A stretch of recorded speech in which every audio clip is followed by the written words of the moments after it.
नमस्कार दोस्तों, मेरा नाम है टैक्स आचार्य सेठ जी। मैं एक चार्टर्ड अकाउंटेंट हूं और आज आपसे बात करने वाला हूं वीडीए के बारे में। वीडीए का मतलब होता है वर्चुअल डिजिटल असेट्स, जिसे हम आम भाषा में क्रिप्टो करेंसी भी कहते हैं। क्रिप्टो करेंसी पे क्या इनकम टैक्स लगता है, चलिए आज जानते हैं। मान लीजिए आपने पिछले साल में कोई इथेरियम, कोई बिटकॉइन, कोई रिपल या और कोई भी क्रिप्टो करेंसी खरीदा था जिसे आपने प्रॉफिट में बेचा है, तो वैसे प्रॉफिट के ऊपर में आपको सरकार सीधे 30% का टैक्स लगाती है।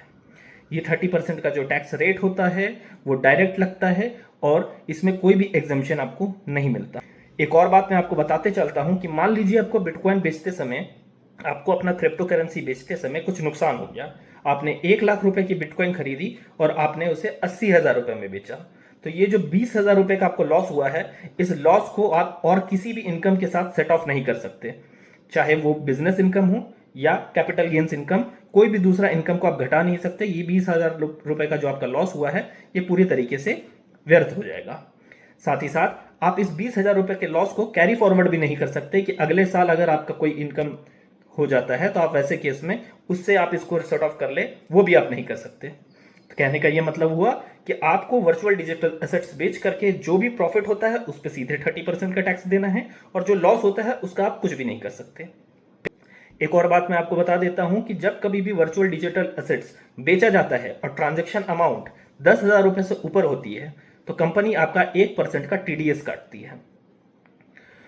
चलिए एक एग्जाम्पल के साथ आपको मैं बताता हूं कि मान लीजिए आपने 30 लाख रुपए का एक बिटकॉइन खरीदा था जिसे आपने 38 लाख रुपए में बेच दिया। अब जब 30 लाख रुपए के बिटकॉइन को आप 38 लाख रुपए में बेचेंगे तो 8 लाख रुपए का आपका प्रॉफिट होगा। इस 8 लाख रुपए के ऊपर में सीधे 30% यानी कि 2.4 लाख रुपीज का आपके ऊपर टैक्स बनेगा। लेकिन 38 लाख रुपए पे जो 38,000 रुपए का आपका टीडीएस कटा था उसे आप माइनस कर दीजिएगा और 2,02,000 रुपए जो आपका बचा है वो रेस्ट अमाउंट प्लस जो आपका सेस या सरचार्ज बनता है वो आपको पे करना होगा। एक और चीज मैं आपको बताता चलता हूं कि मान लीजिए बिटकॉइन के बदले में आपको कुछ भी पे नहीं करना पड़ रहा है, बिटकॉइन आपको एज अ गिफ्ट मिल रहा है, तो वैसे केस में भी अगर 50,000 रुपए से ऊपर का गिफ्ट है तो आपके ऊपर टैक्स लगेगा।